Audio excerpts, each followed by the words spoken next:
Tinamaan na talaga kay Jericho, Janine Gutierrez papuntang Venice na kasama si Echo. Ang pelikulang Phantasmia ay napili para ipalabas sa Venice Film Festival 2024, at isa sa mga pangunahing aktor ng pelikulang ito ay ang kilalang kapamilya actress na si Janine Gutierrez. Ang Venice Film Festival ay isa sa pinakamatagal na at pinakaprestihiyosong film festival sa buong mundo, at taon-taon, maraming mahuhusay na pelikula at mga sikat na personalidad ang pumupunta roon upang ipakita ang kanilang mga obra.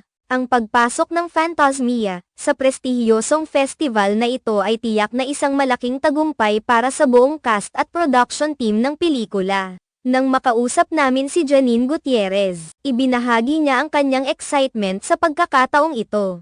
Ayon sa kanya, hindi siya makapaghintay na makaharap ang iba pang mga artista, direktor, at mga tagahanga mula sa iba't ibang bahagi ng mundo sa Venice. Ang Venice Film Festival ay kilala sa kanyang magandang lokasyon, malalaking evento, at makulay na pagdiriwang ng sining. Kaya't natural lamang na magdulot ito ng kasabikan sa mga kalahok. Ang pagkakataong makasama sa isang prestihiyosong festival na tulad nito ay isa sa mga pangarap ng maraming artista at filmmaker. Kaya't ang pagkakaroon ni Janine ng pagkakataon na makibahagi rito ay isang malaking hakbang sa kanyang karera. Ayon naman sa manager ni Janine na si Ray Lanyada, na ipakikilala na nila ang lahat ng mga detalye para sa biyahe ni Janine. Aalis si Janine ng August 27 at siya ay magiging nasa Venice hanggang September 5, ang pahayag ni Ray. Ang ganitong haba ng pananatili ay nagpapakita na si Janine ay hindi lamang dadalo sa ilang bahagi ng festival, kundi magiging aktibo rin sa iba pang mga aktibidad at kaganapan na magiging bahagi ng film festival. Ang Venice Film Festival ay karaniwang naglalaman ng maraming mga screenings,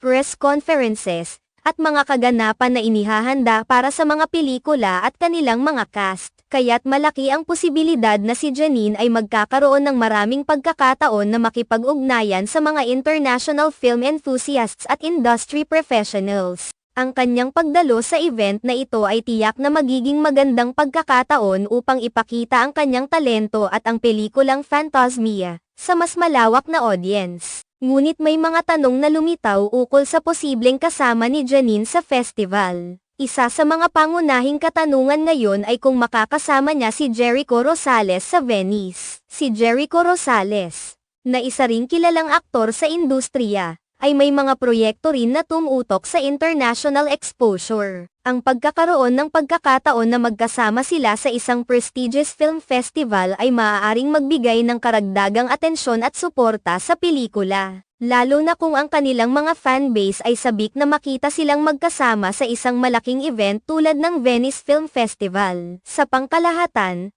ang pagdalo ni Janine Gutierrez sa Venice Film Festival ay isang magandang oportunidad para sa kanyang career at para sa pelikulang Phantasmia. Ang pagkakaroon ng pagkakataon na makilahok sa isang prestigious film festival ay hindi lamang nagpapakita ng kanyang talento kundi nagdadala rin ng karagdagang visibility sa proyekto kung saan siya ay bahagi.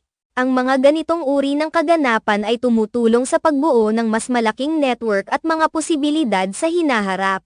Ang ating inaabangan ngayon ay ang mga susunod na updates kung sino pa ang posibleng makakasama ni Janine sa Venice at kung ano pang mga exciting na kaganapan ang magaganap habang siya ay naroroon.